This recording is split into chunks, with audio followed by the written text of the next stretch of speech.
The Subcommittee on Oversight will come to order. I note that a quorum is present. Without objection, the chair may declare a recess at any time. Also, without objection, the meeting record will remain open for 5 legislative days, so members may submit any materials they wish to be included therein. Today we have Congressman Brian Mast joining us, and he has waived on to the subcommittee to participate in today's hearing. He will arrive a little later. As a former Army explosive ordnance disposal technician, Congressman Mast is well positioned to expose any failures of the January 6 device responses that we will analyze today. I appreciate having him here, and we look forward to his discussion. Thank you, Ranking Member Torres, members of the subcommittee, and our witnesses for joining us at today's oversight hearing. January 6, 2021 was an incredibly dark day for our country. Our Capitol was overrun, and some individuals assaulted the U.S. Capitol police officers, and they breached our halls. Additionally, explosive devices were placed at the DNC and the RNC, threatening our security. Today, we will focus on identifying the numerous security failures that proceeded and continue to persist following the discovery of 2 explosive devices near the U.S. Capitol complex on January 6, 2021. Although it has been more than 3 years, we still have many unanswered questions. According to the FBI, there are still no suspects as to who planted the devices found near the RNC and the DNC. I know I share many people's concerns that there has been no update in their investigation.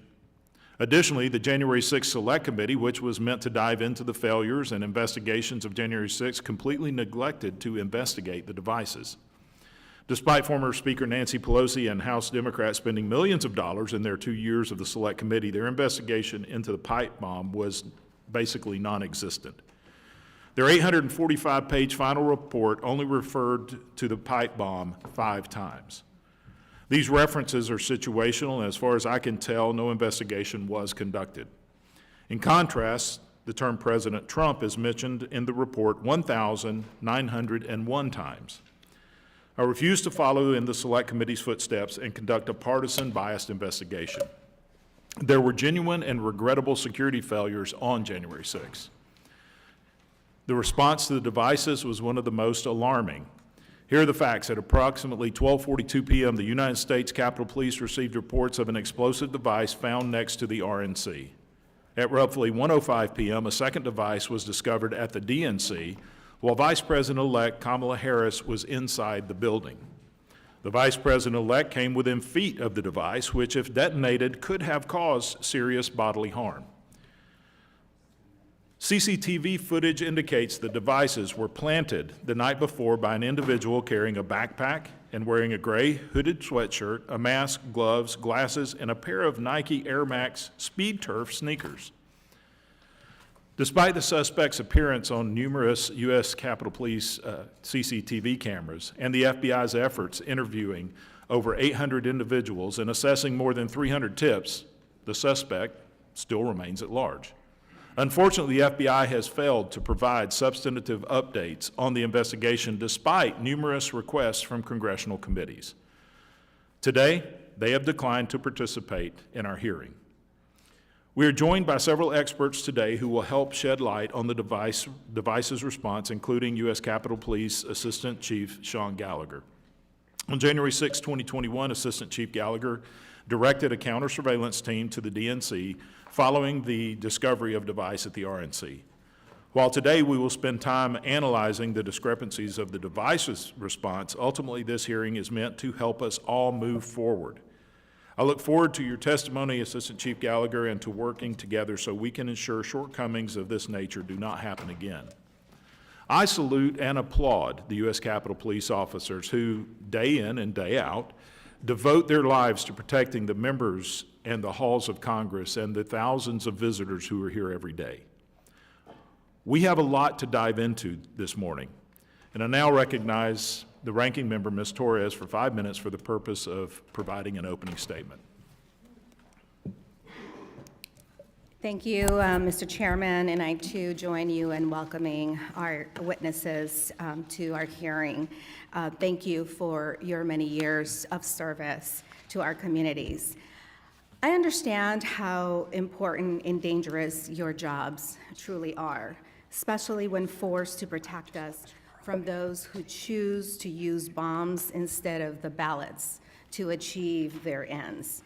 I also know from many years working as a 911 dispatcher that it is usually premature to assess the law enforcement response to a criminal act while a federal investigation is still active and ongoing.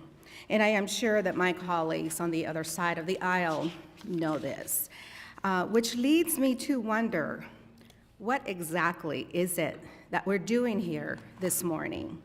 Maybe it is to peddle crazy right-wing conspiracy theories about the January 6 pipe bombs spreading in the dark corners of the internet. Or maybe we are here so this subcommittee can, once again, try to muddle our history, villainize law enforcement, and undo the efforts of the bipartisan January 6 Select Committee, all to distract from the simple fact that the former president and Republican nominee for president orchestrated a corrupt scheme to overturn the results of a free and fair election. When that didn't work, he summoned an armed mob, riled them up, and dispatched them to the Capitol, endangering the lives of everyone working here that day, including members of Congress, not to mention putting at risk the lives of the outgoing and the incoming vice presidents. I was in the House gallery when the Capitol was breached. It is imperative that all who committed criminal acts that day be held accountable for their actions, including and especially whoever placed pipe bombs at the DNC and RNC.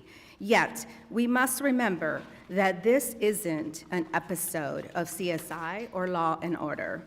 We don't get to write our own ending according to what may or may not be convenient for our politics.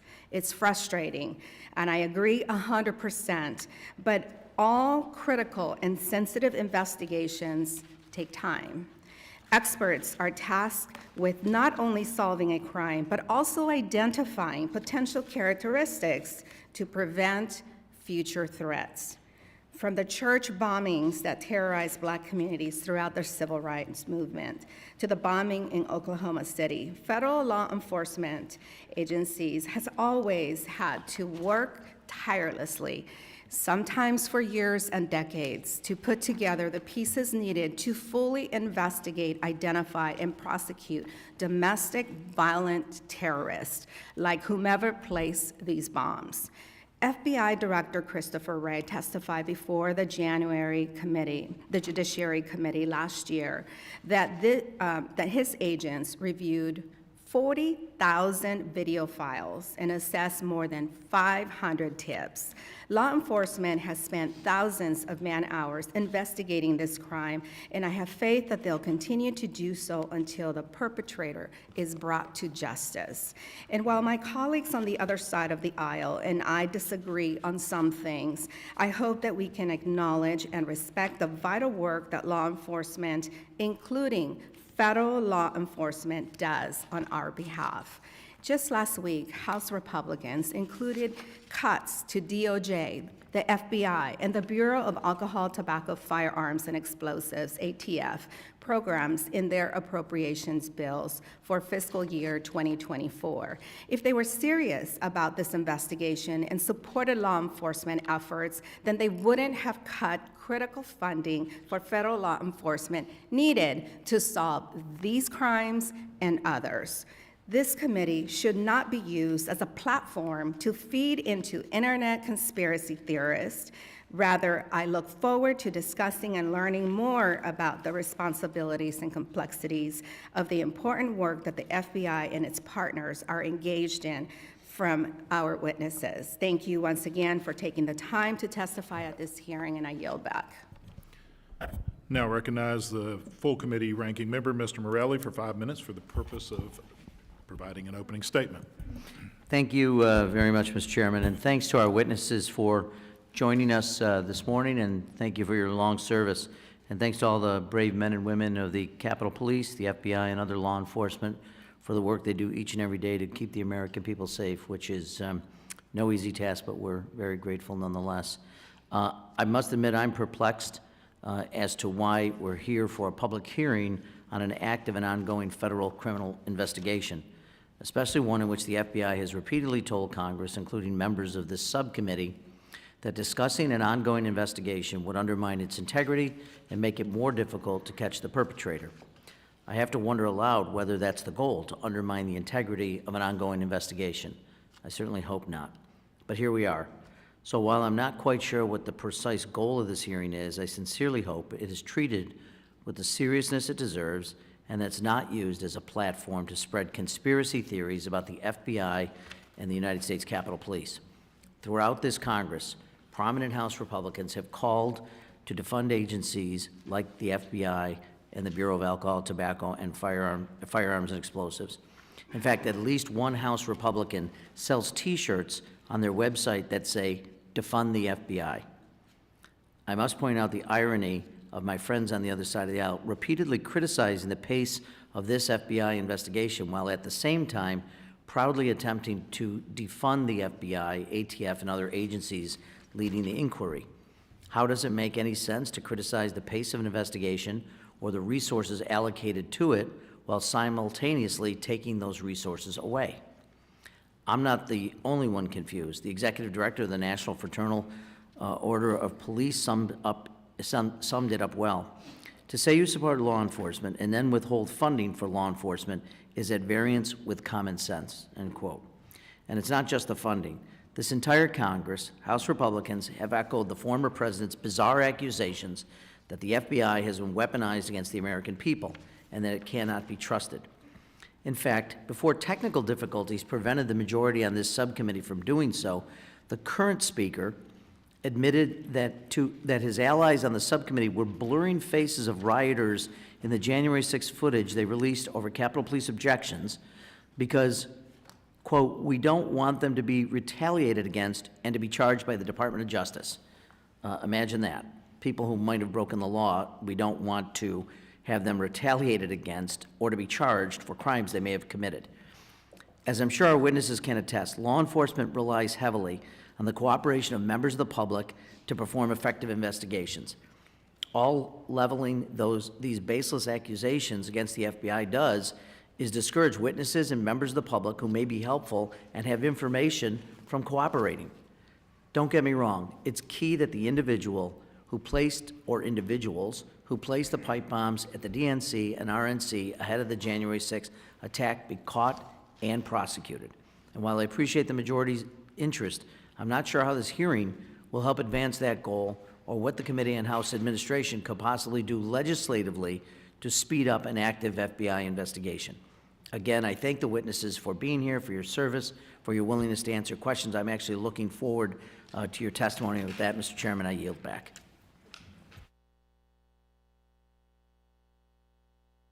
Gentleman yields. This hearing is to review the handling of two serious incidents that affects the safety and security of Republicans and Democrats and visitors to this city. I was sure that this could and really should be a bipartisan hearing, and I hope that it will be. The FBI has been investigating this for 3 years. This hearing is not about the FBI nor its investigation. It's about the response and the process of responding to 3 very dangerous devices that provide an imminent risk to people here at the Capitol. The FBI was invited to be here today, but they declined. But I believe we've assembled an impressive panel of experts that can help us break down the response. This hearing, this is not about the FBI investigation, but this is about something that this committee does have oversight of, which is the U.S. Capitol Police and law enforcement that do respond and how they respond to incidents like this. Without objection, all other members' opening statements will be made part of the hearing, and they are submitted, if they are submitted to the committee clerk by 5 p.m. today. Pursuant to paragraph B, Committee Rule 6, the witnesses will please stand and raise your right hand. Do you solemnly swear or affirm that the testimony that you are about to give is the truth, the whole truth, and nothing but the truth, so help you God? Let the record show that the witness has answered in the affirmative. You may be seated, and thank you all. I will now introduce our witnesses. Our first witness is U.S. Capitol Police Assistant Chief for Uniformed Operations, Mr. Sean Gallagher. Thank you for your long-term service to the U.S. Capitol Police and the members here. Assistant Chief Gallagher joined the Capitol Police in 2001, and on January 6, 2021, was Deputy Chief for Protective Services Bureau. We're grateful that you are here today, Assistant Chief Gallagher, and we look forward to hearing your perspective regarding the law enforcement response and how we can improve in the future. Our next witness is Mr. Sean Dennis, the co-founder, president, and CEO of the U.S. Bomb Technician Association. Mr. Dennis formerly served as the Bomb Squad Commander and Special Operations Sergeant for the Arapahoe County Sheriff's Office in Centennial, Colorado. I hope I got that name pronounced correctly. Mr. Dennis has been involved in the bomb technician and explosives community for a quarter century, over 25 years. Our next witness is Mr. Michael Keim, a former Washington Metropolitan Area Transit Authority head, K-9 detection trainer. Did I get that right? Close enough, huh? Mr. Keim has spent over 12 years as an explosive and K-9 trainer and handler and has supervised thousands of sweeps for explosive devices. Since the U.S. Secret Service, who supervised the security sweep at the DNC, was not available to testify before the subcommittee today, we are looking forward to hearing Mr. Keim's perspective on the K-9 security sweep of the DNC, what went right, and what possibly may have gone wrong. Our final witness is Mr. Barry Black, a big fan of your first name, by the way. I just want to share.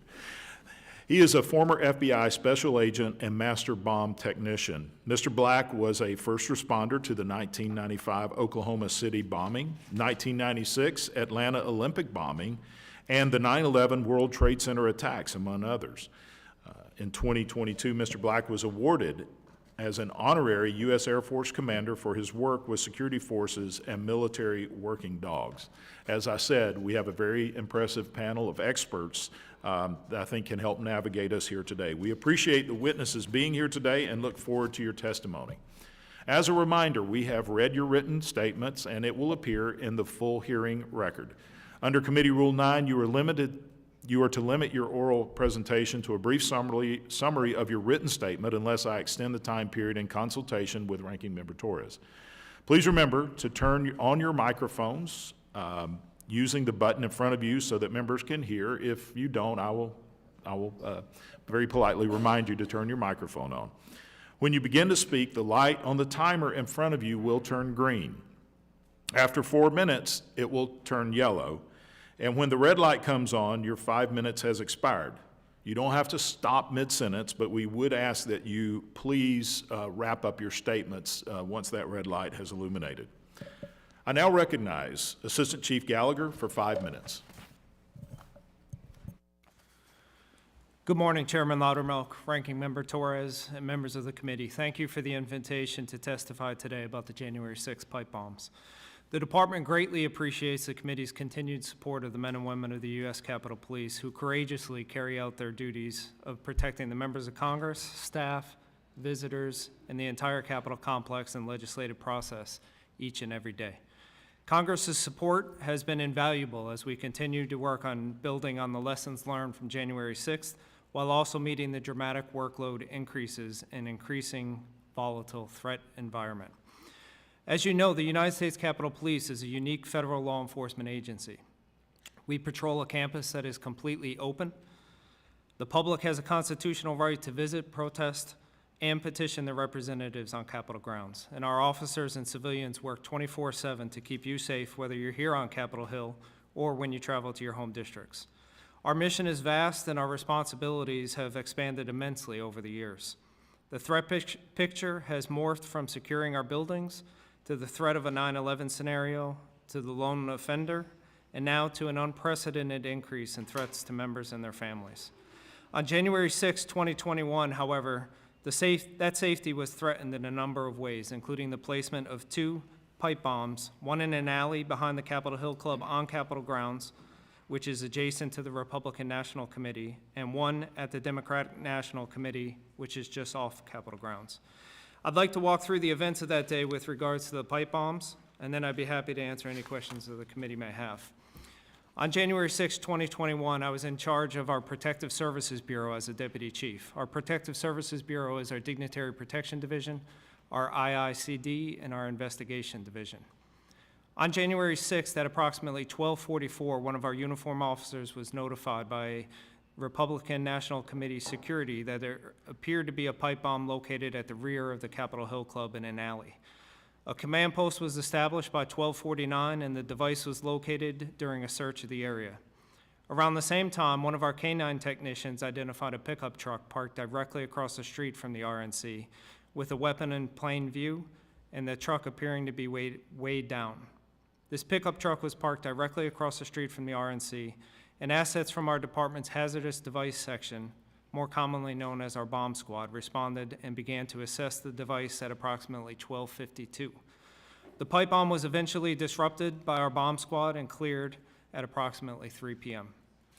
The earlier pickup truck that I mentioned that our K-9 technician located was declared suspicious, and members of our bomb squad then began to assess that vehicle at approximately 3:25. This vehicle was found to contain 11 Molotov cocktails, smokeless powder canisters, OC spray, canisters full of ammunition, a rifle, a shotgun, a handgun, multiple machetes, and a crossbow. The owner of that vehicle was later identified, arrested, and is ultimately serving 47 months in federal prison. The overall scene at the RNC was cleared at approximately 6:30 p.m. As a result of the discovery of the pipe bomb at the RNC, members of our department's counter-surveillance unit, as they have been trained to do, began to push out and search for other locations for either suspicious packages, suspicious people, or similar devices. At approximately 1 p.m., the department requested Metro Transit to have trains bypass the Capitol South Metro due to the presence of the pipe bomb. At 1:07 p.m., approximately 23 minutes after the Capitol Police was alerted of the pipe bomb at the RNC, 2 of our counter-surveillance agents located what appeared to be a similar pipe bomb underneath a bench in front of the DNC. The Cannon House office building was evacuated at about 1:11 p.m., and officers immediately began to clear residences and businesses in the area. The scene at the DNC was cleared at approximately 4:36 after our bomb squad disrupted and cleared the pipe bombs. The FBI then took possession of both devices and all evidence and is the lead agency on the entire investigation. It is my understanding that both of these devices were fully functional and viable pipe bombs. However, it is unclear whether they would have gone off on their own had they not been rendered safe by our bomb squad. As I noted earlier, our bomb squad successfully handled an extremely dangerous situation on January 6th, but since that date, we have determined additional improvements are necessary. Thus, the department has continued to seek ways to improve our operations, overhauling many of our policies, processes, and implementing numerous changes related to civil disturbance unit, intelligence gathering, operational planning, training and equipment, incident command, and internal communications, as well as a host of other areas. Since January 6th, our bomb squad technicians have begun receiving specialized advanced training from the ATF's Certified Explosive Specialist Program, and the department has a bomb technician training with an elite FBI team, which is one of only 14 such teams in the country now. Our bomb squad is also participating in the Raven Challenge, which includes numerous public safety squads and military EOD teams, performing realistic operational scenarios. Our bomb squad remains one of the largest and one of the most capable squads in the entire country, and the changes noted above will ensure that the department is even better prepared to respond to any similar incidents.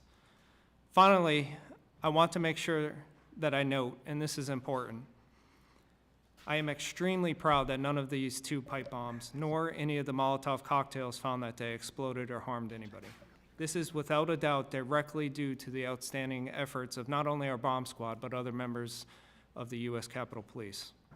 We now know, based on video surveillance, that both of these devices have been were placed the night before on January 5th, 2021.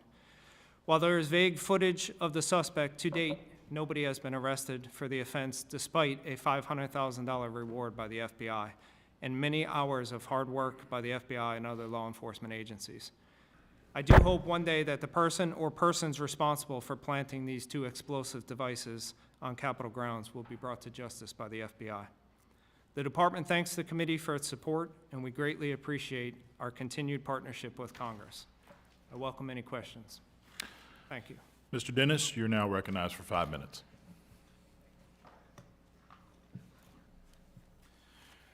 Good morning, Chairman Loudermilk, Ranking Member Torres, and members of the subcommittee. Thank you for the opportunity today to provide some background on the response to improvised explosive devices in the United States. My name is Sean Dennis. I'm a retired Sheriff Sergeant and Bomb Squad Commander from the Arapahoe County Sheriff's Office outside of Denver, Colorado. After retirement, I worked for the Transportation Security Administration as an explosive specialist at the Denver International Airport. It was during this time that I, along with a small group of military and public safety bomb technicians with similar backgrounds, recognized the need for an organization to support the bomb technician community.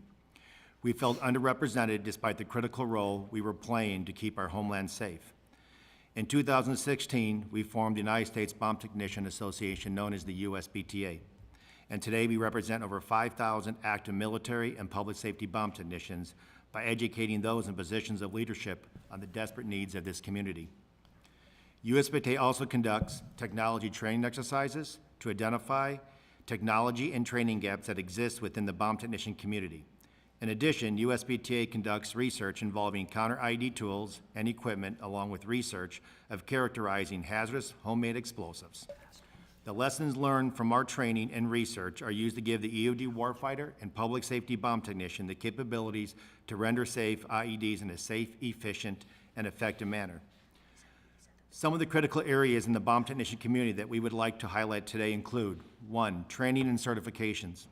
Public safety bomb technicians receive basic training and certification at the FBI Hazardous Devices School in Huntsville, Alabama, consisting of a 6-week curriculum. Bomb technicians then receive a variety of continued education and training from various U.S. government entities such as the Bureau of Alcohol, Tobacco, Firearms, and Explosives, the FBI, and the DHS Office for Bombing Prevention. The National Bomb Squad Commanders Advisory Board provides national guidelines for bomb technicians to conduct 24 hours of monthly training in addition to the required recertification with the FBI every 3 years to ensure competency. Furthermore, bomb squads and their technicians seek out professional organizations and industry events to increase their knowledge and strengthen their skill sets. 2, incident response. Bomb technicians face several challenges when called to an incident in which a suspect package or hazardous material has been identified. First and foremost, they are facing the unknown. Only the person responsible for construction and placement knows how these device functions and who the target is and what the motive is behind their malicious intentions or malicious actions. Bomb squads may only have minutes to determine those factors for the preservation of life. And lastly, challenges upon arrival. Some of the life-threatening challenges faced by the bomb technicians may include the following: the initial intelligence. First responders' assessment provided to the responding bomb technicians may only provide a portion of the information required. Determination of the environment, permissive or hostile. Identification of single or multiple devices. Potential of secondary devices, on-scene targeting of first responders. Location of device placement by bomb maker. Standoff area densely populated with bystanders and civilians. Inability to evacuate civilians in a timely manner. Having the appropriate equipment available to handle the call. Poor weather conditions. Adequate personnel to perform appropriate render-safe operations. Possibility of remote detonation by the bomb maker. Limited render-safe options based on surrounding critical infrastructure. The inability to remain remote. Remember, if you can see the device can see you. Communications amongst team members and command staff. Although not present during the events that took place on January 6, 2021, I'm aware of some of the challenges the bomb technicians might have faced, as I have experienced similar challenges during my time as the bomb squad commander at the Sheriff's Office. The job of a bomb technician is inherently dangerous and stressful. When we are called upon, the situation has already risen to a level that most don't have to face in their normal lives. The decisions you make in a very short period of time have consequences that can cost your life and the lives of the innocent around you. There is no opportunity for do-overs or time for tabling the options for further discussions. There is a term in our community that is posted outside our doors of our training classroom to remind us: initial success or total failure. The challenges faced by the Capitol Police Bomb Squad on that January 6th event were extraordinary, as they are required to navigate the render safe of multiple devices in and around critical infrastructures, building, and general population, in addition to thousands actively protesting within their scene. By all accounts, it is, in my opinion, the bomb squad dealt with these challenges professionally and rendered safe the device safe of avoiding harm or injury to themselves or others, and were able to collect forensic evidence to assist in determining who is responsible. I'm proud of the Bomb Squad community that we represent, and we'll continue to advocate for their needs to ensure they have the appropriate resources, personnel, training, and technology, and when they are faced with these extraordinary challenges in keeping our community safe. Thank you, and I yield back to the chairman. Thank you, Mr. Dennis. Mr. Keim, you are now recognized for 5 minutes. Good morning. My name is Mike Keim. I'm a retired 25-year veteran of the K-9 Unit Metro Transit Police Department, Washington Metropolitan Transit Authority. I began my career in 1992. I spent the last approximately 12 years of my career training explosive detections, K-9 teams, the handlers and the dogs. In this role, I had the responsibility of training the Washington Metropolitan Transit Authority Police Department explosive detection dogs from the time they were acquired through their certification and utilization, maintaining training records for both handlers and dogs. During my career, I've conducted or supervised in excess of 35,000 explosive sweeps, real life and training scenarios, utilizing explosive detection dogs throughout Washington, D.C. Metro Rail System and stations. Many of my friends and colleagues from my 25-year career responded on January 6, 2021. I'm here today to answer any questions you may have or provide any information that this committee deems useful. I'd like to thank the chairman, Loudermilk, and as well as all the other committee members for your help in law enforcement. I yield back my time. Thank you, Mr. Keim. We appreciate the time management there. And with that length of testimony, you could become a very popular witness for a lot of committees here. Mr. Black, you're recognized for 5 minutes. Good morning, Chairman Loudermilk, Ranking Member Torres, and members of the committee. It's a pleasure to be with you this morning. Last week, I was asked to consider the status of the investigation regarding the subject that left 2 devices before the RNC and DNC back in January of 2021. I retired in 2019, so I wasn't present that day. But as a master bomb technician, a master police instructor, founding member of the FBI's evidence response team, worldwide rapid deployment team, and having been a first responder at numerous high-profile events, I'm familiar with the way bombing investigations are conducted. After I retired, I took a position as an instructor at a leading forensic science institute where I teach classes on crime scene processing and the forensic investigation of mass disasters. And one thing I tell my students, as Ms. Torres alluded to, the CSI effect just doesn't exist. That's a product of television shows that depict trace evidence and forensic science as a silver bullet that's omnipresent and can almost immediately point to a specific subject out of the universe of possible subjects. Oftentimes, forensic evidence is just unavailable, and investigators have to rely on other types of investigative techniques.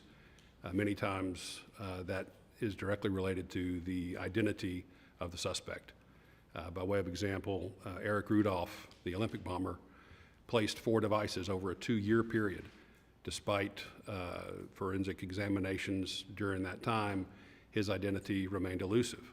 It took eyewitnesses to come forward that said they saw a suspicious man in a specific type of truck just prior to the blast in Birmingham that killed a police officer.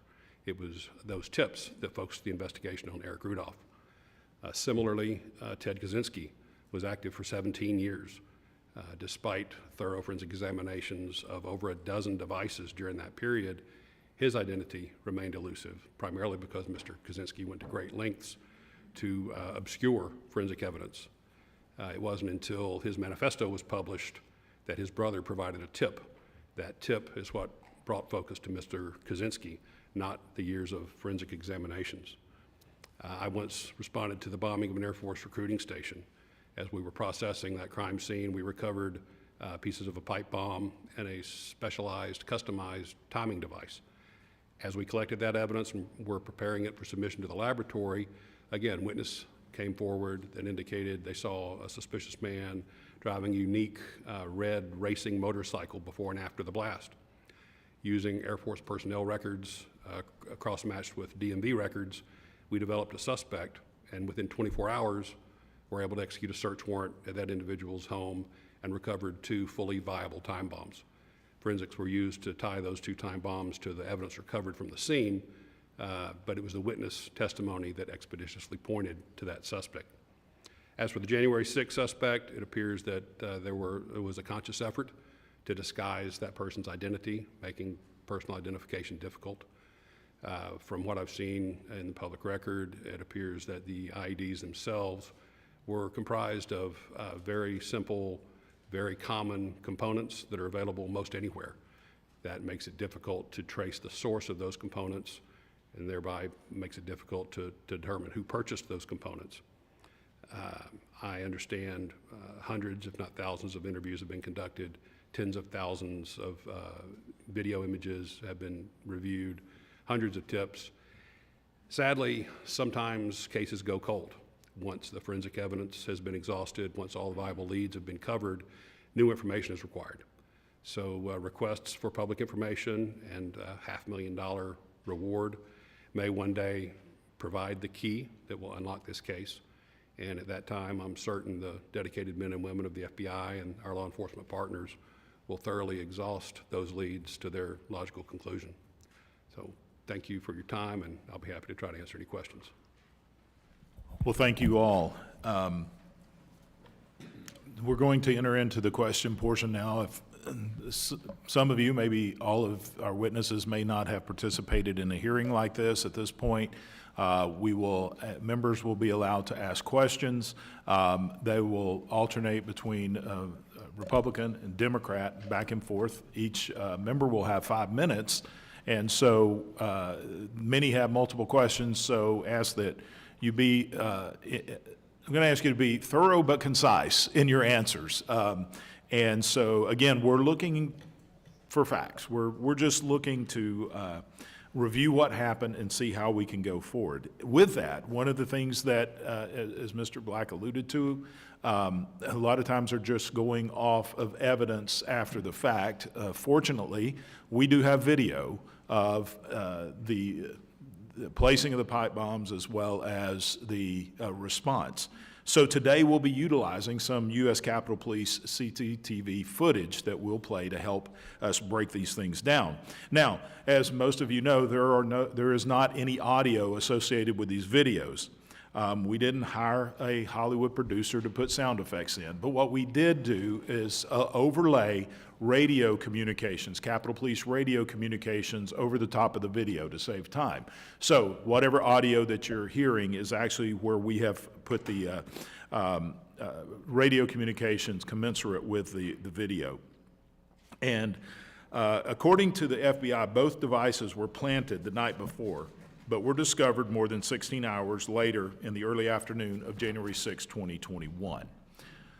One of the questions the subcommittee is interested in, as part of our oversight responsibilities, is the law enforcement response after the devices were discovered, specifically setting and maintaining a secure perimeter around those devices. At roughly 12:42 p.m., the first device was discovered near the RNC. At approximately 1:21 p.m., 2 civilians walked south on 1st Street, past the RNC, and entered the Capitol South Metro Station directly across from the alley where the first device was discovered. U.S. Capitol Police security footage shows no police presence at 1st and C Street to prevent pedestrian traffic from walking directly into the safe perimeter. Approximately 1 minute later, a U.S. Capitol Police officer makes the following broadcast over the radio. Can we please play that tape?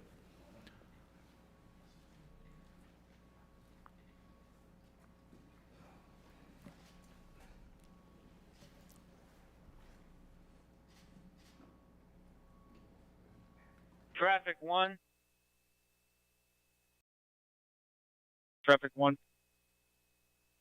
Sir, I have people walking down 1st Street Right in front of the Republican Club. Somebody's not doing their job.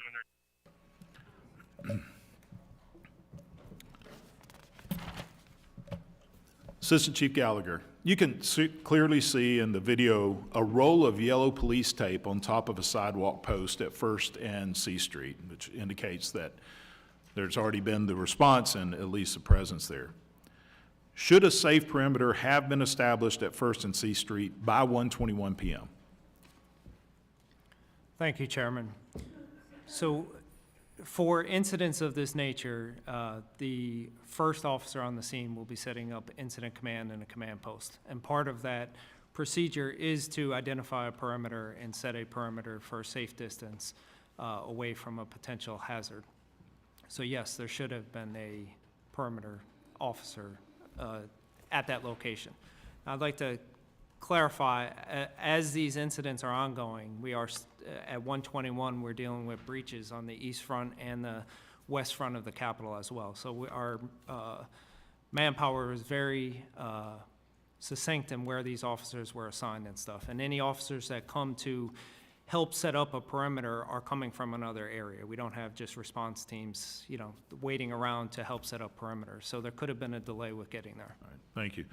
Mr. Dennis, in your opinion, from watching that video, was there a safe perimeter at the RNC?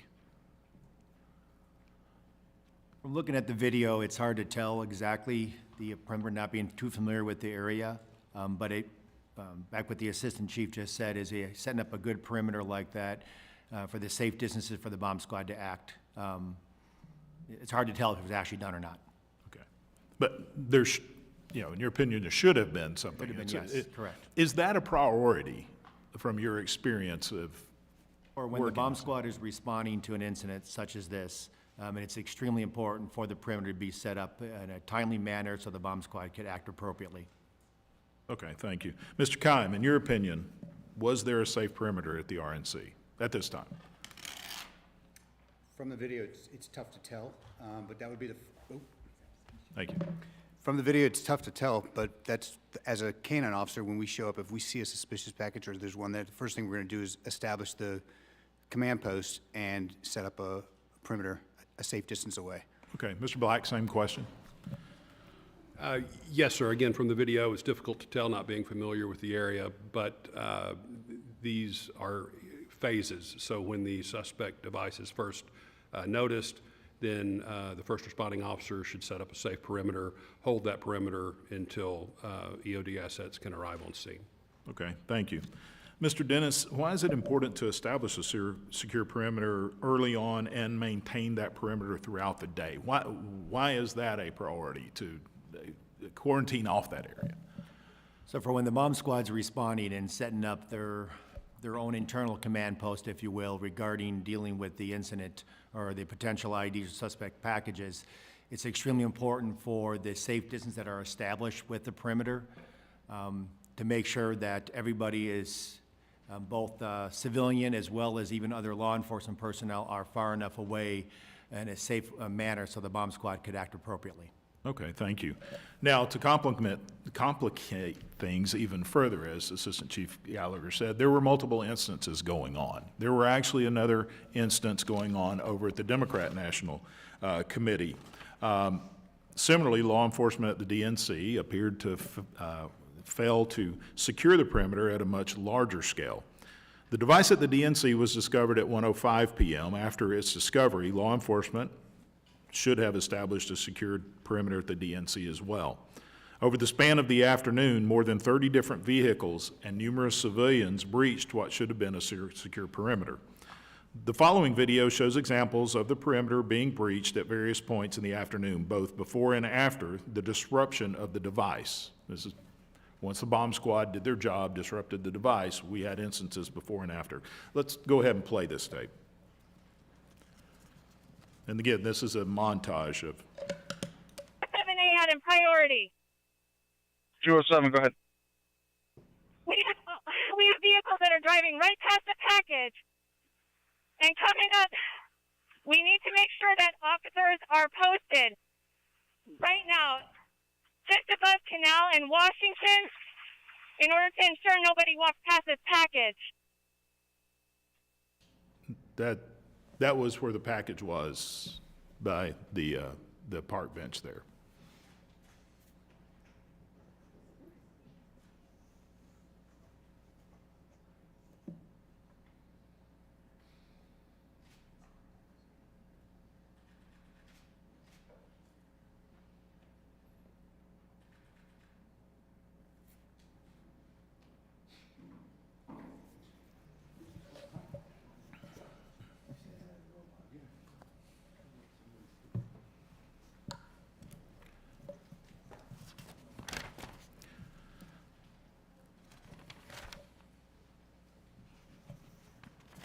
For example, at 2:01 p.m., a U.S. Capitol Police officer incorrectly announced fire in the hole at the RNC when they meant to say DNC. At 2:05, the officer corrects their mistake and says, fire in the hole at the DNC. Mr. Black, what does the term fire in the hole mean? Generally, the term fire in the hole would be indicative of an explosion is about to happen. It's a range term. When we're about to detonate a charge on an explosives range, that term fire in the hole would mean the explosion is going to occur. In other words, look out, clear the area. Yes. All right. Mr. Dennis, what could this mistake lead to when dealing with multiple scenes? In other words, identifying, there's two going on, RNC, DNC, very similar names, but, and again, it was corrected at some point, but what could a mistake like that lead to? Declaring fire in the hole at the wrong location. For me, sir? Yes, sorry. Obviously, information is critical. Knowing what's going on at a particular event is absolutely critical for incident command. Multiple devices, multiple locations, other problems in other areas complicate communications for any incident commander.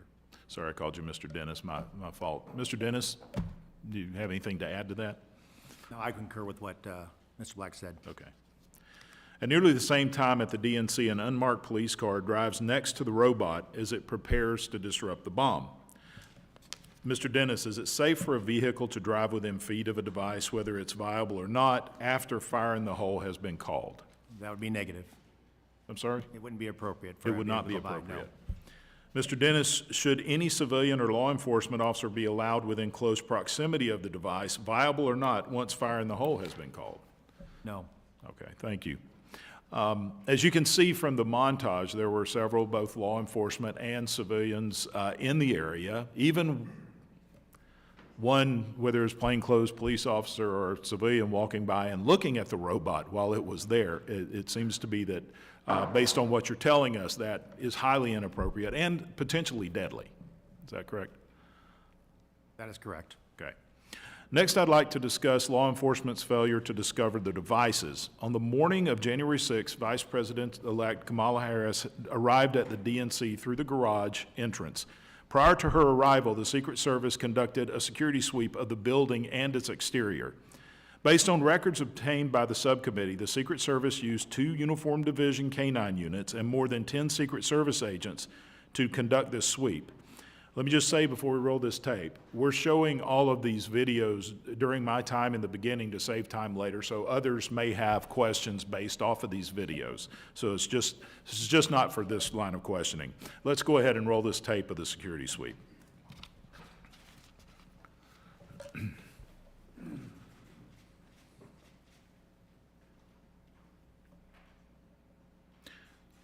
It is a still picture of the building on the right, just for clarity of where the device is.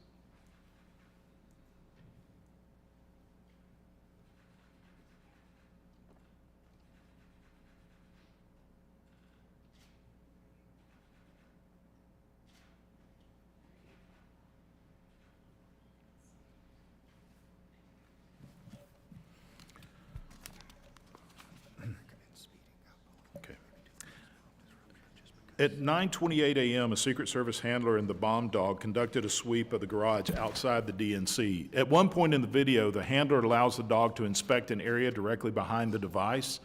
As the handler begins to pull away, his leash tightens, causing him to lose balance. Let's just look at that portion again for clarity.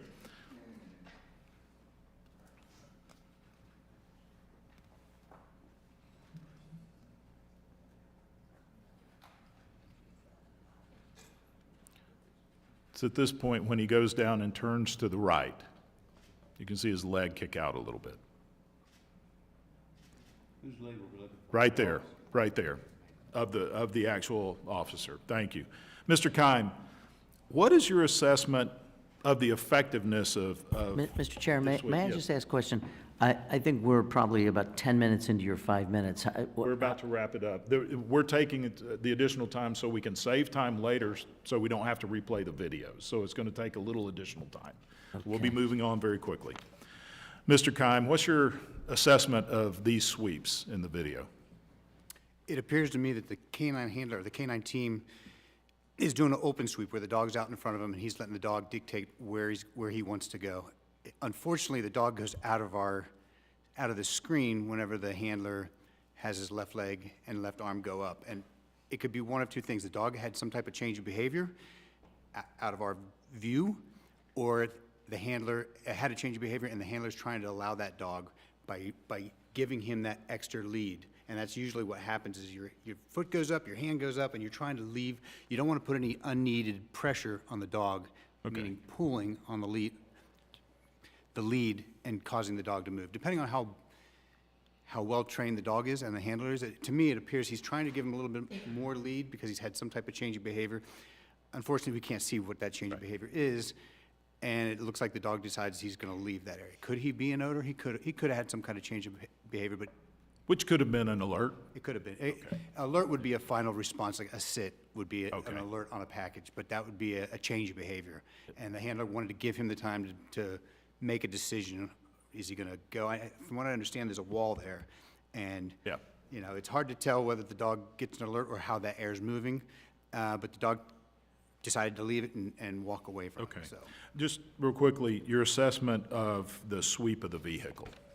the sweep of the vehicle, well, when we start training, depending on the experience of the dog, we tend to put a dog on a pattern. That was a free-flowing sweep where the dog's just out in front, and it looks like the dog has some kind of experience because it's hitting sort of the spots you need to hit, the wheel wells, the door seams, the windows. The handler actually pops the trunk, which causes the vehicle to breathe, the air inside. The dog turns away from it like it had no interest. So, Okay. And then it goes and finishes. Right? You start at one corner, you go all the way around, you finish at the same corner you started at. Sometimes you overlap by a little bit. Okay, thank you. This will be the last video after we play, because this is also video being used for questions by the rest of the committee. And this is the video of the U.S. Capitol Police controlled disruption of the device. The robot arm is in the bottom left of the screen, if you watch it there.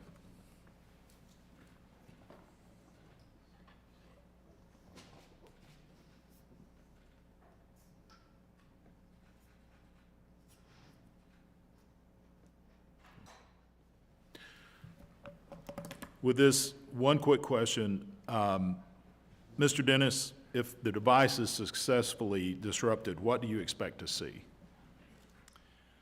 Once a device is disrupted, in this case, looks like a galvanized type pipe bomb in there, you would have the end cap.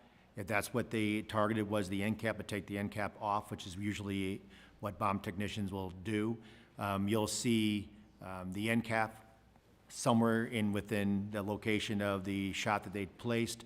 Potentially any of the residue or anything that's inside the actual pipe itself may have came out at that time. Anything else that's exterior that was maybe attached to the pipe could also be laying there in the immediate area. Okay. Is there nothing unusual that you see in that? No, nothing. Okay, thank you.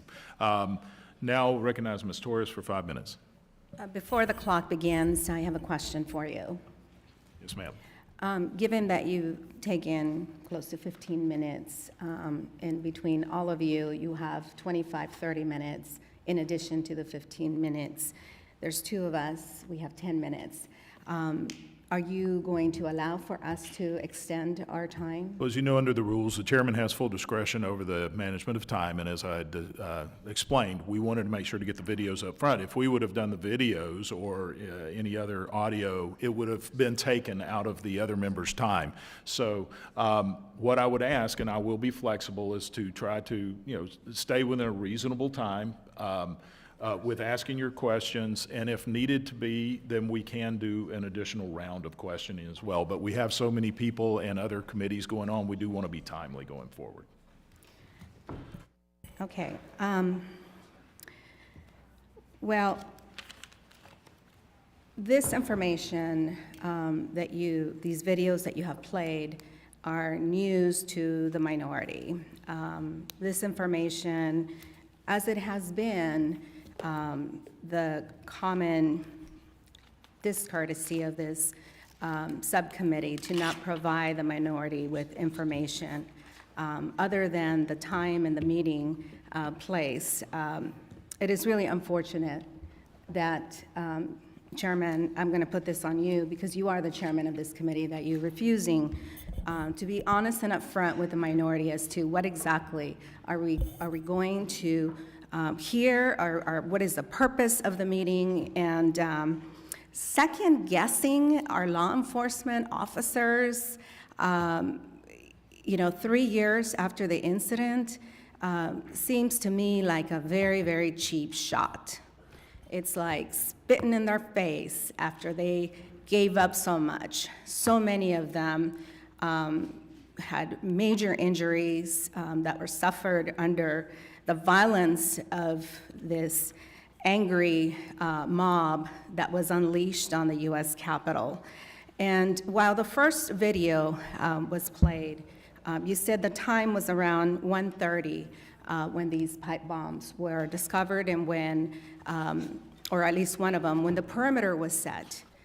At 1:30, and I had to look back at my own personal records of where I was and what I was doing at 1:30 that night or that afternoon.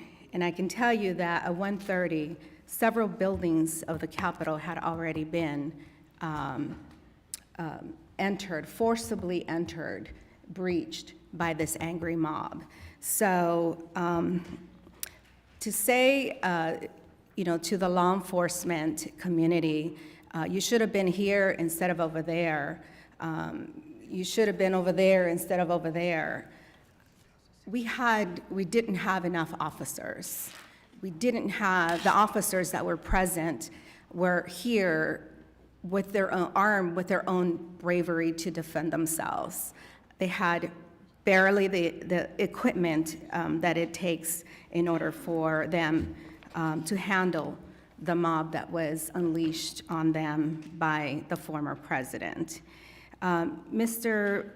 Black, thank you for your presence here. I'm going to ask you, our colleagues in the minority have repeatedly asked Director Ray and the FBI to testify publicly as to the status of the investigation into the pipe bombs and why it continues after 3 years. Is this policy, is this the policy you had to observe over the years in your career as a law enforcement professional? As far as the investigation taking 3 years or more, No, as far as giving public testimony as to an update of how the investigation is going. generally ongoing investigations aren't discussed. It can Why be, is that? it can be counterproductive not only to that investigation, but to future investigations as well. What do you mean counterproductive? If certain investigative techniques are being undertaken to identify a suspect, for instance, if those types of techniques are divulged, that suspect can change their behavior, destroy evidence, and then again, that information is available for future So crimes. not only could it hurt the current investigation, but it could compromise any future investigation if you're having to deal with that same person, correct? That same person or type of crime, The same suspect? yes. Because they would change their MO, and it would be make it that much more difficult for you. They could, yes. And would take any action to cover their crime. Correct. As far as we know, the perpetrator could be sitting here in the room with us, correct? Their identity is currently unknown. It could be the perpetrator who planted these bombs could be watching us on TV, right? Perhaps. How could revealing this information put this U.S. Capitol in danger in the future? Investigative Information. Investigative tactics and techniques are usually not publicized, as I mentioned earlier, so that the suspects, if one has been developed, wouldn't destroy evidence or change their behavior that would render those investigative techniques less viable. Some individuals, including members of this institution, have questioned the authenticity of the pipe bombs found at the DNC and the RNC. However, FBI statements firmly state that both devices were viable and could have been detonated, resulting in serious injury or death. Based on your years of service, individuals in government make unfounded allegations that the FBI lying about a particular investigation. Does that pose any challenges to the FBI? Public perception is important. The men and women that are doing the work every day. Why is that? Why is that perception so important? Law enforcement relies on information and a good relationship with the public and communities they serve.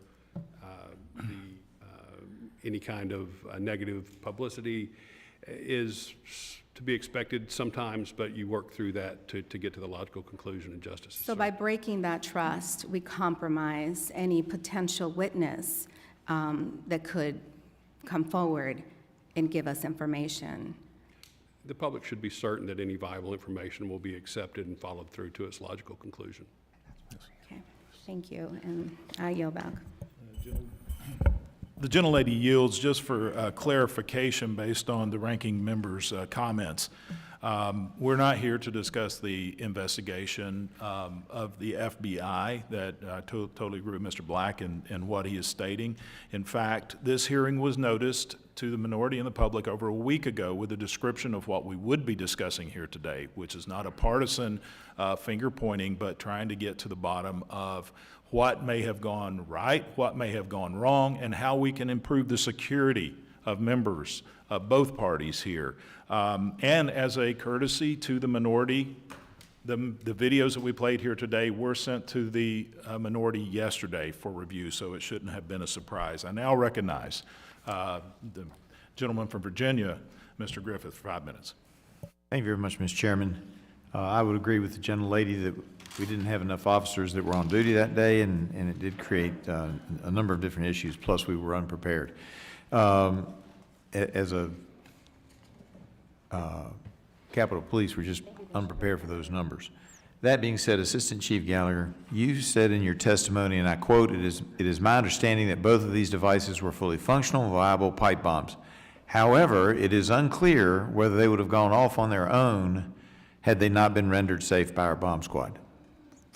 How did you form that opinion that it's unclear they would not have gone off on their own? Yes, sir. That the viability and functionality of the bombs, of the pipe bombs that were placed at the Republican National Committee and the Democratic National Committee, those statements come from our trained bomb techs, highly trained, highly capable bomb techs, that when they were presented with a picture of the device on scene, they didn't have all the context of when the devices were planted, how long they had already been sitting there.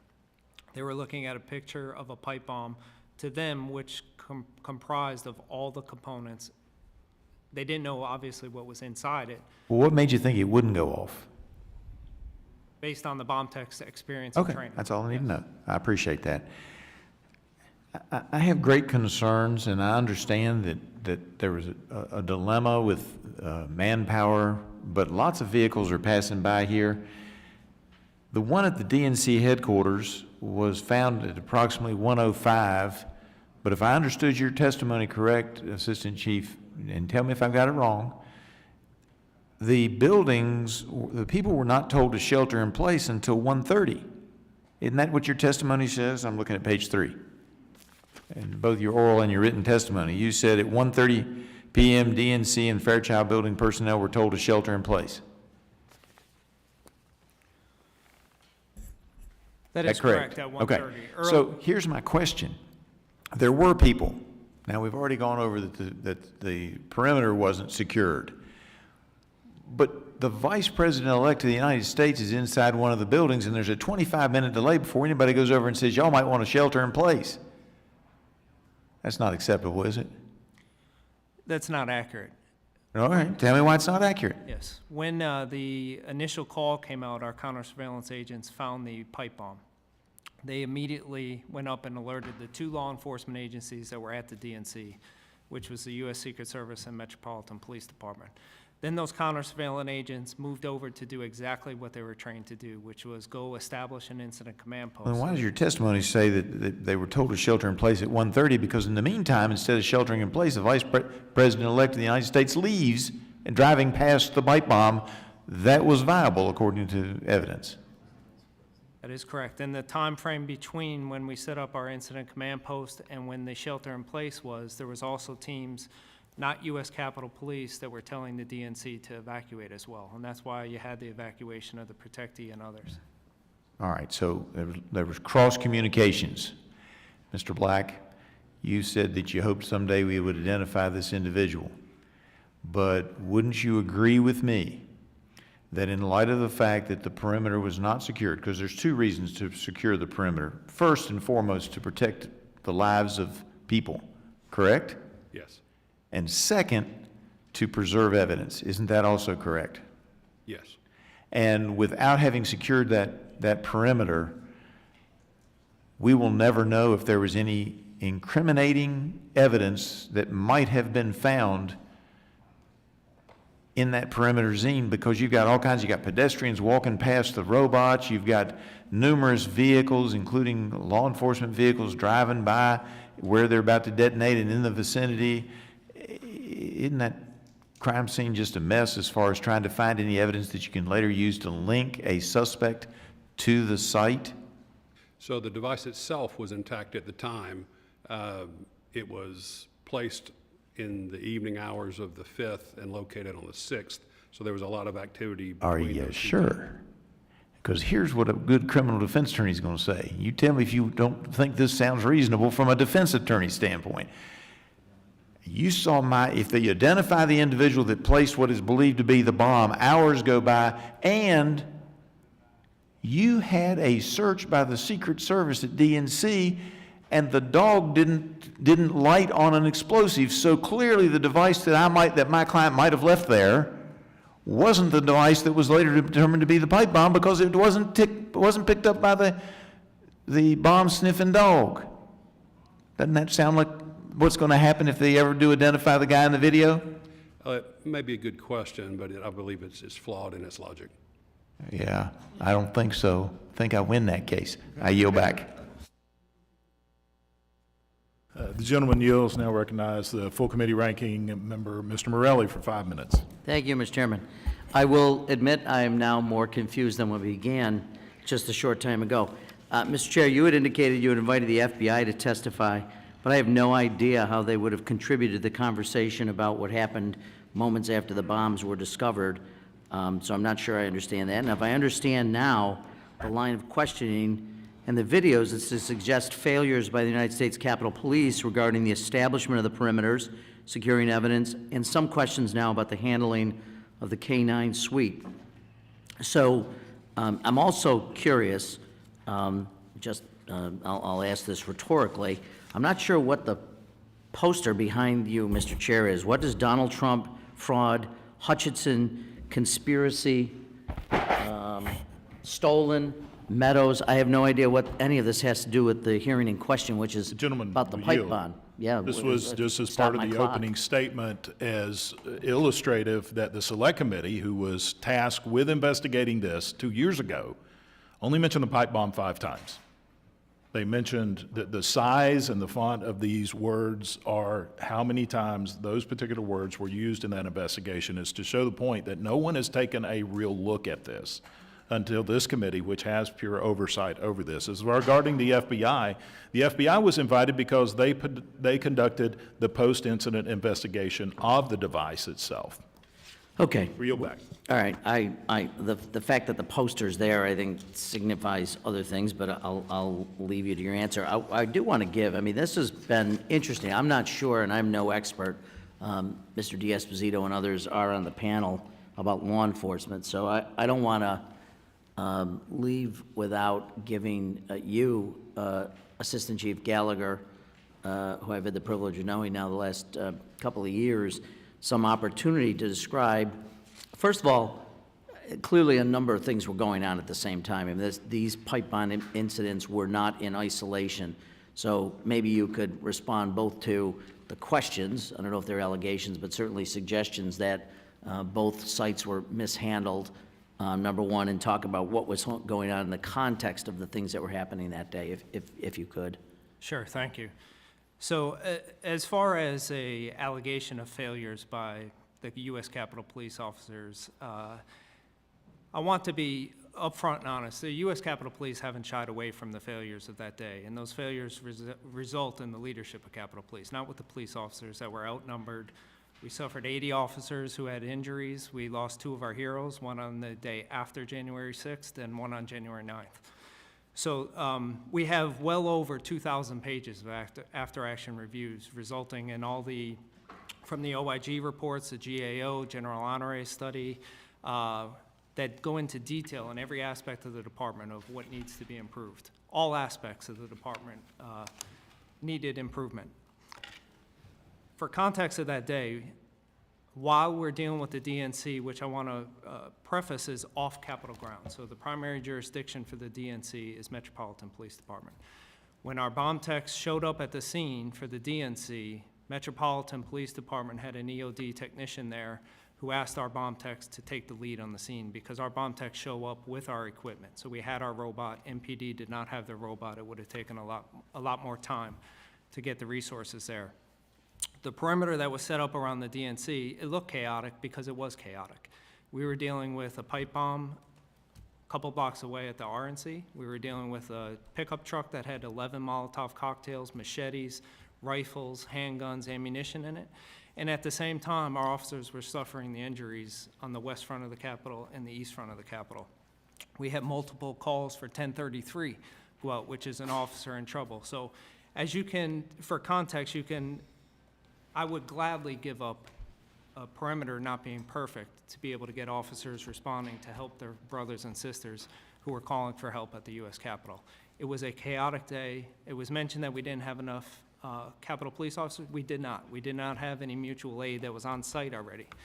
So, and even for a 10-100, which is what we call a suspicious package, and I'm certain my colleagues seated to the left of me would agree, all of them have some issues with the initial perimeter, with getting resources there, with getting agencies there. Now, when you're looking at the DNC where you have multiple jurisdictions, Capitol Police are already stretched beyond their limits. We're fighting on the west front, the east front, officers getting injured. We have 1033 calls. We didn't have enough people to get down there immediately to set up this perfect perimeter where not one car, not one pedestrian could enter into that perimeter. The officers did the best that they could. We just did not have enough resources there. Thank you. And this, of course, not to mention that for 3 hours, the occupant of the White House at the time failed to call out the National Guard, which could have clearly aided in support of the personnel at the Capitol. And I only raise that because the name behind it on the poster. I did want to ask a quick question in my remaining seconds of Mr. Keim. The question from the gentleman earlier was about the failure of the K-9 unit to discover the bomb. Are the dogs infallible? Do they ever miss something? I mean, is it likely that they would have missed, or is there something, would you necessarily conclude that the bomb wasn't there during the sweep as the gentleman did and that it was placed somehow afterward? No, dogs are dogs. Sometimes they're really good, sometimes they're having a bad day. There's several reasons a dog could miss an explosive. So is it, I'm sorry, I didn't mean to cut you off, but is it possible then in your judgment that the dog simply missed it, that it could have been there during the time of the sweep and the dog just didn't pick it up? Is that possible? Yeah, anything's possible. We don't have a video of the actual sweep around the explosive device. I would say as a team, you know, you follow a pattern when you're doing a sweep. Once you've completed your sweep, you know, it's done, it's no longer secure. From what I've seen from the stills of the pipe bomb, if I'm doing a sweep with my canine and I come across a park bench with that sitting underneath it, I'm not putting my dog on it, right? I might not even try to get him into the cone, which is, you know, the odor, depending on which way the wind's blowing. Because once I see that, that becomes a very suspicious package. And if you really want to upset an EOD unit, go ahead and tell them you cleared that using your canine, right? That's just not again. You're literally stepping away from that as far as you can, securing the perimeter, making that perimeter incredibly large, and let EOD decide how much they're going to shrink it from that point on. Yeah, and I don't know, I'm sure there's a reason for it, why there's a still on the right-hand side of the sweep, but the dog, I mean, it's like a split screen. I don't know what happened to the video on the other side, but I guess. Yeah, there's many reasons the dog might have had to go to the bathroom. It could be a ton of different reasons or the dog's been already been searching for 30 minutes. Yeah. Right, and now he's getting exhausted, even if the weather's not hot. They only have a certain amount of time that they can actually be successful. Gotcha. So necessarily reaching the conclusion that the dog, it wasn't that the device wasn't there and the dog would have caught it, that's not necessarily a No, conclusion you would really. it could also depend on the actual maker of the device, and how well he concealed whatever the explosive was inside the pipe. Very good. Thank you. I yield back.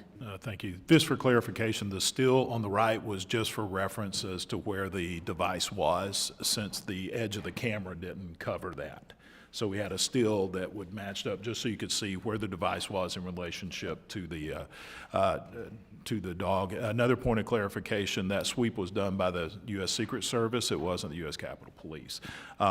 And just for third point of clarification, I think it may be just hard to understand that maybe we're not used to actually having a nonpartisan, unbiased hearing actually try to get to the bottom, that we're not finger pointing. We're just trying to figure out what happened, what went wrong, what went right, and how we can make sure it doesn't happen again. So with that, I recognize the gentleman from North Carolina, Mr. Murphy.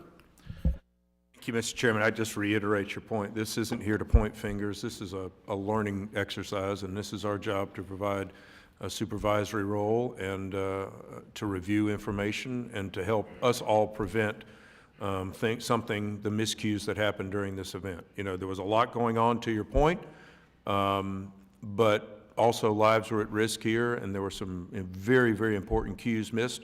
And the basic line is, how do we prevent that from happening in the future? Not pointing a finger at anybody. So we do the same thing in the operating room. If you screw up, there's a redo, see where it then went wrong to try to prevent a problem again. So thank you all for coming. Mr. Gallagher, I just want to continue a little bit line of questioning. Who is responsible for the command and control of the DNC pipe scene? The U.S. Capitol Police had the incident command, and our bomb squad was the lead bomb squad for the DNC scene. Okay. And that bomb squad that dog would be a bomb sniffing dog? The dog that was at the scene was a U.S. Secret Service canine. And what does that mean? It is one of their bomb sniffing dogs. Okay, Yes. all right. There were over 30 vehicles and a pedestrian allowed to enter the active crime scene, and I thought that's been gone before. I'm not a police officer or anything, but I would assume that would be anathema to what a crime scene should have. Is that fair? That's fair. What types of additional training or equipment would be beneficial moving in the future? Because again, we're trying to learn from this episode. What would happen in the future to prevent such a problem with command and control problems that we would have in the future? So in the future, for events like this, and we have this in place now, any large-scale events on Capitol grounds, we have funding to bring in mutual aid so that we're not understaffed, so that we have the contingency plans in place to be able to handle multiple incidents, multiple areas of Capitol grounds with mutual aid on site. Thank you. With mutual aid on site. In addition to that, we have implemented training post-January 6th for a whole host of reasons with Incident Command, which deals with Area Command, Incident Command, scene perimeters for all sworn employees of the U.S. Capitol Police. Okay, thank you. All right, at 1:09 PM, the operator of the USP camera facing, I really want to get into this camera issue, facing the DNC garage began to zoom in on the position of that pipe bomb. Approximately 1:40 PM, the same camera was turned away and faced south on South Capitol Street, and a second camera on the west side of the DNC was also turned away at 2:20 PM. Both times, neither of the cameras were turned back. Do you have any idea why the cameras were moved? Who did it? So that would be speculation on my part as to who was working the cameras there. We have trained command center specialists who are the ones that operate our USCP cameras. The cameras with... Would there not be a time log of who would be working those at this specific time? There would. I don't have that with me. Okay. With regards to our cameras at the DNC, I'm aware of the speculation of moving some of the cameras. There were 3 cameras that capture various aspects of the DNC. The 2 that you mentioned, one does move, and I don't have the camera number off the top of my head, but Sure. one does move away from the DNC, and it goes up by the U.S. Capitol Power Plant where the incident command post was. So when you start to see it zoom in, it's zooming in on our U.S. Capitol Police command post location, which is typical for a command center operator to zoom in on the command post. The second camera that you mentioned that moves, that starts to move, it captures certain areas of the DNC, and then it looks like it starts to move to check on street closures and various other aspects of the response. There is one camera that captures the entirety of the scene at the DNC. That captures where the pipe bomb was located, the evacuation of the protectee that was there, the K-9, our counter surveillance agent that finds the pipe bomb and continues unmoved and catches the robot coming down as well as the disruption. So we do have, a camera that takes the whole complexity of that scene. I think it's important to note too, we have 1,800 cameras on the Capitol complex. On that day, we probably had But these are manually moved, correct? Yes, sir. Okay, so somebody had to move it away from that, correct? Yes, sir. As to why, speculation as to why those cameras would not have been moved back, because we probably had 2 or 3 camera operators in our command center, and they're also dealing with the scene at the RNC and all of the breaches at the U.S. Capitol as well. Absolutely understand. I absolutely understand. I think, to the chairman's point, we're just trying to gather some information here. This is not a partisan issue. This is protection of the executive branch. It's protection of the legislative branch, everybody else. So with that, Mr. Chairman, actually, just real quick question, Mr. Black, was that those were both functional pipe bombs, correct? Yes. Both functional. Okay, thank you. You're back. Gentleman yields back now. Recognize Mr. D'Esposito, law enforcement officer, for 5 minutes. Thank you, Mr. Chairman. I'm going to try to move through this quick because I do have a lot of questions and I want to get to a point. Chief Gallagher, during the course of the events on January 6, 2021, Capitol Police radio dispatchers were clearly overwhelmed, which they should have been, with the amount of information being transmitted, the number of events occurring at the same time, ensuring transmissions were on appropriate channels, and providing accurate info. Dispatch, for example, provided inaccurate information regarding the evacuation routes of civilians from the DNC, wrong address for incident command post locations, wrong callback numbers, and in many cases, the dispatchers expressed audible panic and confusion. I've been on the other side of that radio. I've been on the other side of the radio when, the stuff is hitting the fan, and you need people on the other side of that radio that are able to calm everyone down and get them the correct information. Can you briefly describe the responsibilities of dispatchers for the Capitol Police? Sure. So our dispatchers are responsible for basically the lifeline for the officers out in the field. Anything that they need, they go through the radio. The dispatchers are trained. They're highly competent dispatchers that are set up to handle multiple incidents. They got overwhelmed that day, just like the officers got overwhelmed as well. Absolutely. And this is sort of not on the same topic, but just from my knowledge, are civilian members of the Capitol Police part of the FOP? No, they are not. Okay. Their training, the dispatcher training, do you believe that they receive adequate training? I do believe they've received adequate training. And yes. continuous training? Yes. Okay. Moving to something different, At approximately 13:13 hours, a United States Capitol Police officer asked dispatch to identify an incident commander for the DNC pipe bomb. After it took multiple attempts to secure an incident commander, dispatch finally identified an established incident commander and then proceeded to provide an incorrect location for that incident commander. A second officer answered over the radio and attempted to correct the mistake by providing 2 additional locations which were also incorrect.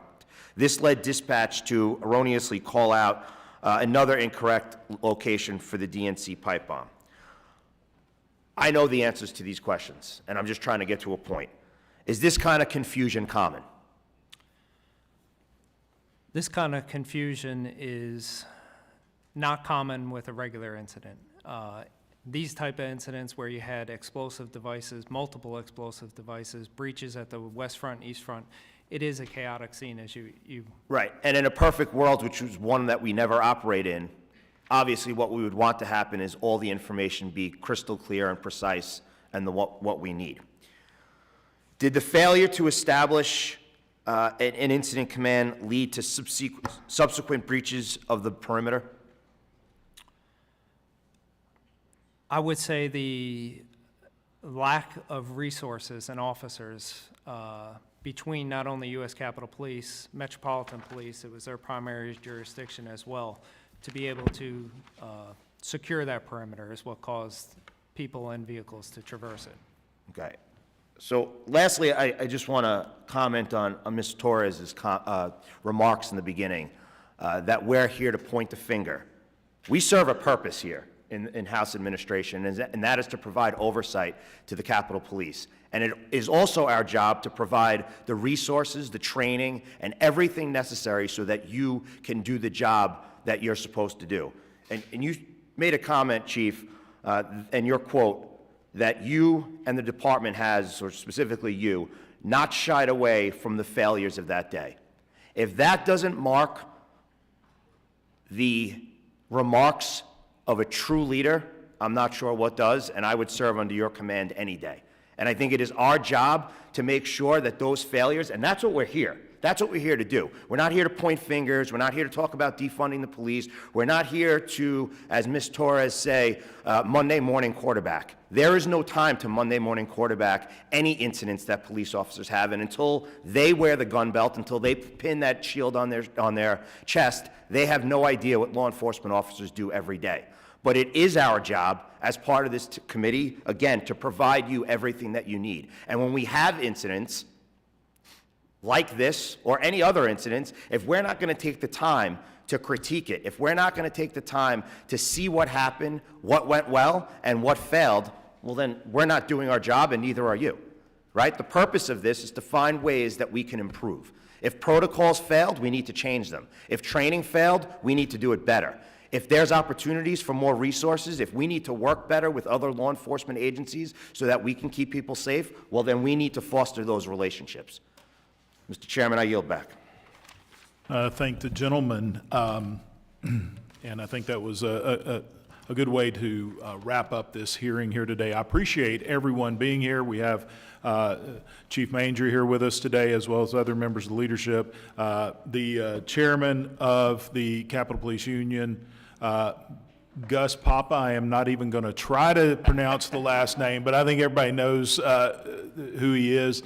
I appreciate all the witnesses being here. I would like to just offer one piece of clarification to make sure I understand this right, and I think it was Mr. Keim. We were talking about the U.S. Secret Service and the dogs. I want to make sure you understand what your response was, that it's not the dog's responsibility to identify the device, but the handler. So the fact that the device was seen and close by, would it not be the actual handler who should have noticed it, not just relying on the dog? Yes, when you have a canine team, it's a team for a reason. You got the dog and the handler. The handler's looking for areas, anything to put the dog on, to use the advantage of the dog, right? Dogs have a 40% stronger sense of smell than we do. So the dog's purpose is to find that we can't see.